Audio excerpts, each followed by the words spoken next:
হঠাৎ করেই চিত্রনায়ক ইলিয়াস কাঞ্চনের মৃত্যুর খবরে সয়লাব সামাজিক যোগাযোগ মাধ্যম। কোনো নির্ভরযোগ্য সূত্র ছাড়াই অনেকে দাবি করেছেন ঢাকাই সিনেমার কিংবদন্তি এই অভিনেতা, প্রযোজক ও পরিচালক আর নেই। তবে এই তথ্যকে সম্পূর্ণ ভিত্তিহীন ও অসত্য বলে নিশ্চিত করেছে তার পরিবার ও নিরাপদ সড়ক চাইয়ের কেন্দ্রীয় কমিটির ভাইস চেয়ারম্যান লিটন। দুরারোগ্য ব্রেন ক্যান্সারে আক্রান্ত এই বরেণ্য অভিনেতা বর্তমানে চিকিৎসকদের তত্ত্বাবধানে লন্ডনে চিকিৎসাধীন রয়েছেন এবং ভালো আছেন। এক্ষেত্রে গণমাধ্যম ও শুভাকাঙ্ক্ষীদের বিভ্রান্ত না হওয়ার আহ্বান জানিয়ে কাঞ্চনের পরিবার জানায়, এক শ্রেণীর অসাধু ইন্টারনেট ব্যবহারকারী সামাজিক যোগাযোগ মাধ্যমে ভুয়া খবর ছড়িয়ে মানুষের মধ্যে আতঙ্ক তৈরি করছে। ইলিয়াস কাঞ্চনের মৃত্যুর এই গুজব সামাজিক যোগাযোগ মাধ্যমে ছড়িয়ে পড়ায় ক্ষোভে ফেটে পড়েছেন সহকর্মী, পরিবার ও চলচ্চিত্র অঙ্গনের তারকারা। একই সঙ্গে এই স্পর্শকাতর গুজবের পিছনে জড়িতদের চিহ্নিত করে আইনের আওতায় নিতে প্রশাসনের কাছে জোর দাবি জানিয়েছেন তারা। ব্রেকিং নিউজ, এয়ারটেল এখন সার্কেল।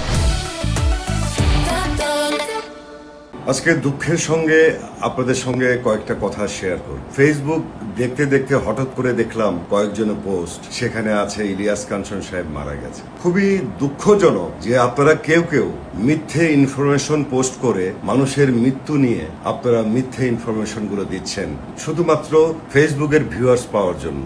আপনাদের কাছে অনুরোধ, আপনারা এই ধরনের পোস্ট থেকে বিরত থাকুন।